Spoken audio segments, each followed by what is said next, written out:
Dennis, I want to talk to you about some of the different musical styles that have influenced you. What about the music of James Brown? I started listening to James Brown, you know, at a very young age. I think I was like five or 6 years old when I first started noticing James Brown and, you know, stuff. And I used to like emulate a lot of James Brown records just to learn how to play grooves or just learn how to play music, period. And there was a few drummers that I knew, or I learned to know, you know, just by their styles of playing, which is Clyde Stubblefield and Melvin Parker. And I mean, Clyde, stuck out like a sore thumb to me. So I mean, I found him the most interesting player of all the players.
What about some of the Memphis drummers, such as Al Jackson? Al Jackson, you know, I mean, I love this stuff. You know, when he played with Otis Redding and the Booker T's and MGs, you know, all the stuff that came over the radio back at that time. That influenced your pocket Yeah. playing. Yeah. Yeah, and, you know, of course, I got away from pocket playing at a very young age, you know, because of, you know, I mean, I learned how to play music by emulating those records, you know, the pocket stuff. But I learned how I started getting into jazz at a very young age. I think the first thing I remember emulating was Dave Brubeck, Take 5, which was Joe Morello. And then it just went on from there right into you know, Art Blakey and you know, Philly Joe. You know, I tried to emulate, you know, because I never went to school for music. You know, I'm a self-taught musician. You know, so I got it, you know, I had to get it the best way I can. And the best way I knew how to do it was just emulating those records, because I just didn't know any better at the time. And at the same time you're gigging, I mean, in Modern Drummer there's a reference that you started working in clubs at the age of 6. At the age of 6, yeah. I think I was more of a novelty act, you know. I mean, I was, you know, this little guy they call Little Dennis, who, you know, they used to bring me in these clubs and set me up on telephone books. They used to lower the seat. No, they put a little chair out and they put little telephone books in it, and I would sit behind the drums and play. Couldn't reach I could reach the pedal, but I couldn't play the hi-hat at the time. So I was real good at doing that. And then when the cops come in, they would like yank me off real fast. The reason why I could get away with playing in clubs is because of my mother. My mother was a background singer for Motown. So she was a sort of like a celebrity, and that was my sort of okay to go in these clubs to play. I was like little Audrey's son. So after James Brown and the soul drumming, who would you say next? Zig and the Meters? Yeah, Zig and the Meters. You know, I don't know which was first actually. Well, it had to have been James Brown first, and then came the Meters. I remember now. You know, when I first heard Sissy Strut, that just like floored me. You know, and, you know, here this guy comes in and, you know, play like you know, this real slick, you know, like hi-hat thing. You know, he did, which was really unheard of back then. It was before Pretty Purdy played his hi-hat thing on Rock Steady. You know, I mean, the open and close hi-hat thing, and with the backbeat being the way it was, I just fell in love with that.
Harvey Mason, when he was with the Headhunters.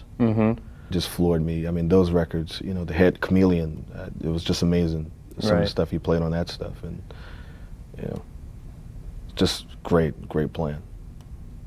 So these were kinds of milestones in the evolution of funk drumming. Yes.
When I saw Billy Cobham play, you know, from that moment on, I wanted to play fusion.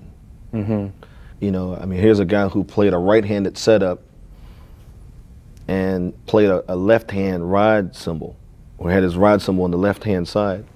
When I saw that, it was just something new for me. You know, I'd never seen anybody up until that moment, or until that time. I never saw anybody do that. Right. So a new challenge. It was a new challenge, you know. So I jumped on it right away. You know, so everything I learned how to do with my right, I had to go back and learn how to do with my left. But then later, you know, I learned that, you know, people look at that like it's showing off, so to speak. So I just dropped doing a lot of things with my left side, or try to play everything I would do with my right, try to play it on my left. I just stuck to my right. And I think what happened was, you know, later when I joined P-Funk, when the percussionist left the band, I took all his gear, you know, and put it over to my left side of the drum kit. You know, and it was all stick percussion. But it was just 2 timbales, a whole bunch of cowbells, and like few cymbals, various of cymbals, and other little things I could hit on at the time. So it came back. You know, I started playing a lot of stuff, or leading with my left. You know, because I had to play percussion with my left hand and play the drum kit with my right. At the same Which was time. easy to do, actually, because I mean, for the drum part, because George wanted, all George wanted was a solid bass drum playing 4, you know, playing solid 4s, and you just crash on the one with every other one with the cymbal, the crash cymbal. But you've also got 20 musicians on stage to worry about, and horn hits. And Yeah.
Parliament Funkadelic or Funkadelic music had a heavy influence on my funk playing. I think that's actually when I learned how to play with a rhythm section. You know, I mean, because up until that time, you know, like with the fusion music, you know, I mean, it's about playing with each other there, but you know, you really, I mean, you know, you're playing a lot and you're not really listening. I mean, you're listening, but you're really not listening to what's going on around you. Right. At least when, you know, some of the musicians I grew up playing with, playing fusion music at that time, that's what that was about. But when I joined P-Funk, or Parliament Funkadelic, you know, it was 20 guys, and it had to sound like 20 people on the bandstand. So how old were you when you joined the band? 18 or 19 years old. I think it was like 18 years old. And that was your first major touring act? Yeah, it's funny. You know, here I am in, you know, just out of high school, playing in jazz clubs, you know, playing a lot of jazz music and a lot of fusion music. Next thing I know, I get a call or I get a plane ticket to come down to Atlanta, Georgia, you know, to start rehearsing with the band. So, and you know, the next night after that, I'm at Madison Square Gardens. You know, it was pretty wild. I remember, like, you know, the lights would go up, and I look out and there are all these people. I've never seen that many people in my life, you know. And I look down, I have like all these goosebumps, and you couldn't hear, you know, because the people were like cheering, you couldn't hear when you count off. So I would count off, and everybody, the band is like, what? You know, what's going on? You know? So I had to like yell, you know, like real loud to count off the tunes. You know, playing with P-Funk was a great experience for me. How long did it take before you really felt comfortable in that band? 2 months. I felt comfortable in, you know, like being with the band, but I never felt comfortable playing the music until like actually like 3 years. About 3 years after I joined the band. You know, all the way up until that time, I mean, I'd spent a long time playing a lot of jazz fusion music, you know, and I mean, you know, like funk, so to speak, but, you know, P-Funk or Parliament Funkadelic is a whole different type of funk thing. You know, all your life you know, you listen to a band that you know, you really idolize for, you know, like in your earlier years, and all of a sudden here you are playing with them. I never dreamed that I would be playing with those guys.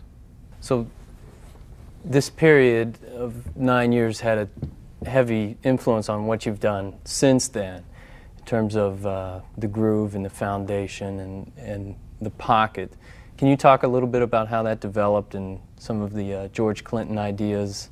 Yeah, well, one thing I had to learn was like how to play in the pocket, and I didn't know what that meant because no one explained that to me, especially in that organization, until later. You know, I finally broke down and was like, man, what are you guys talking about? You know, like, what is pocket? You know, and what it meant was, okay, well, the time is here, 1, 2, 3, 4. You can either play right on those beats, which George didn't want. He wanted to lay back a little bit, you know, like behind it a little bit, and that's what he meant, you know, with, you know, putting it in the pocket. But you could still feel the time being where it is. It was just, you know, you still had this heavy or this little sluggish feeling type of thing. But was the hi-hat? The hi-hat stayed on, you know, the time. Snare drum? Yeah. I mean, sort of like what Gadd does with his left hand. You know, when he plays snare drums, it's like some of the stuff he did with Steely Dan. You know, some of those examples were like just, you know, snare drum was like behind the beat, so to speak. You know, just, yeah, a little bit laid back. And that's pocket playing. That's what George called pocket playing. So that would carry on into the record dates you're doing today, whether it's sequence music or not. It all still applies. Yeah, it still applies, but I don't get a chance to do those type of things anymore because, you know, usually, you know, guys want you to, you know, I work with a lot of guys who work with these sequences and they want it to be exactly right on the beat, you know, and, you know, as soon as you try to lay it back a little bit, you know, they think, you know, like the time is like a little weird. Right. And all you're trying to do is just, you know, like trying to create a comfortable vibe on the track. You know. Human feeling. Yeah. But the only time I really get a chance to exercise those type of things is like when I'm playing live with the rhythm section.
The parts that you and Gary came up with for Blue Matter, I mean, they're very unique.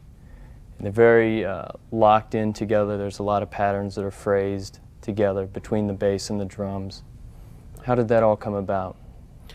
Well, as far as I remember, it was, John brought in this tune, just had like, the chord changes and the accents. Mm-hmm.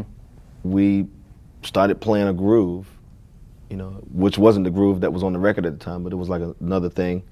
Right. And then all of a sudden I started playing, like the triplet thing, which is what I learned from listening to Tiki Forward.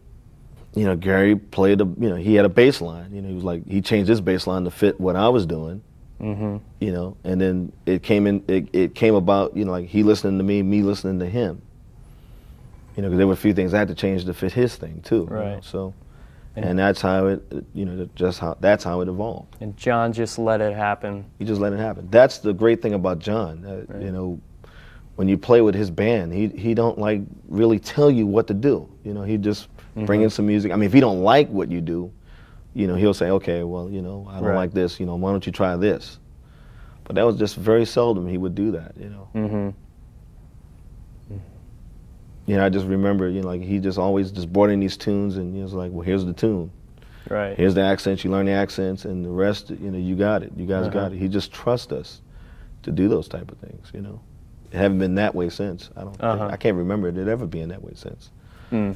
Where if you're in a band and the band leader will just let you do what you do. He trusts you to do what you do. Mm-hmm. It's just like somebody saying, here's a sketch of a painting. Put some color to it.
You know, a lot of people think,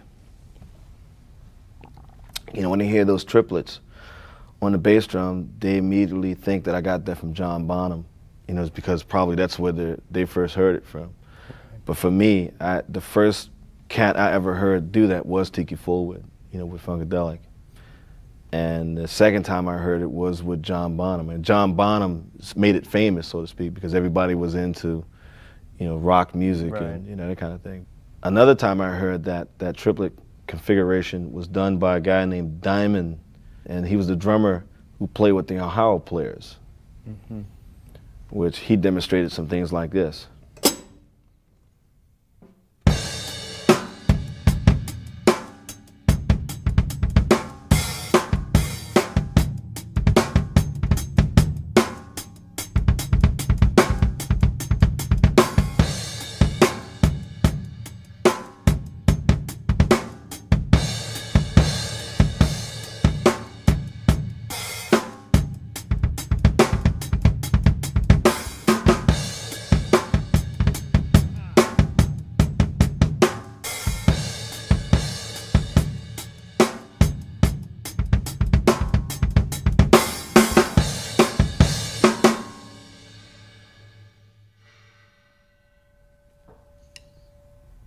Of course, the tempo was a little faster, or the tune was a little faster than that, but he made a landmark with that, you know. And then I came along and did it. We've talked about drummers who influenced you throughout the 60s and the 70s. I'm interested, when was the first time you heard Vinnie Colaiuta? I heard Vinnie when I was with P-Funk, and the first thing I remember hearing was the Joe's Garage record. And when I heard that, I was totally blown away by his plan. I mean, today I have various different, you know, influences. I mean, a serious range, you know, from the jazz, from the fusion, from the funk, from the, you know, pocket. You know, just have a big variety of different influences. Marvin Smitty Smith is one of my favorite drummers, you know, today. You know, bebop, his bebop plan is amazing. I mean, his other things that he does, you know, like the groove stuff is pretty amazing. Jeff Watts is another one of my favorites. Tommy Campbell is one of my favorites. You know, Weckl is one of my favorites. Gadd is one of my favorites. You know, Billy is still one of my favorites. Tony is my favorites. And there's one drummer I like to mention that not too many people. There's two drummers I like to mention. I don't think people know anything about them. One drummer is this guy named Gary Husband, who plays with Level 42 right now, but he used to play with Alan Holdsworth. He kind of reminds me of, when he plays with Holdsworth, he kind of reminds me of Tony. Another drummer is a guy named Mark Mundesir. And both of these drummers are from Britain. Mark Mundesir is a phenomenal bebop player. There's Will Kennedy also, who plays with the Yellow Jackets. I love the way he plays. I mean, it's a whole bunch of guys, you know. A whole bunch of guys around New York, you know. Right, I think every time you're in town, you're at a different club every night. Yeah, I make it a point, you know, I make it a point to just go and just check out people.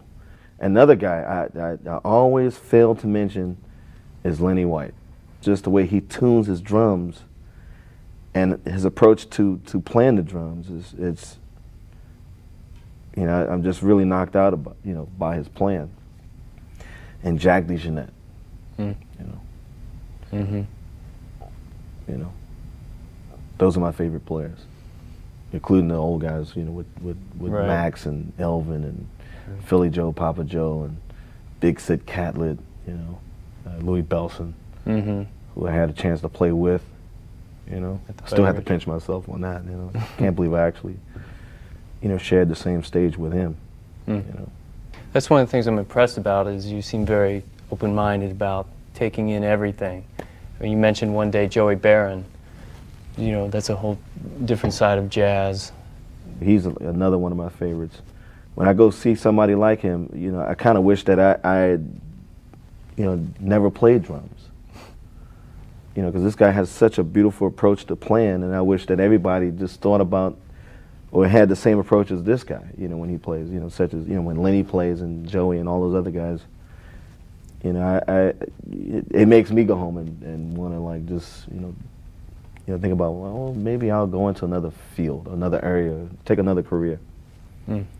And it's weird, you know, because some of those guys share or they express those feelings to me, and I'm like, man, get out of here, you know.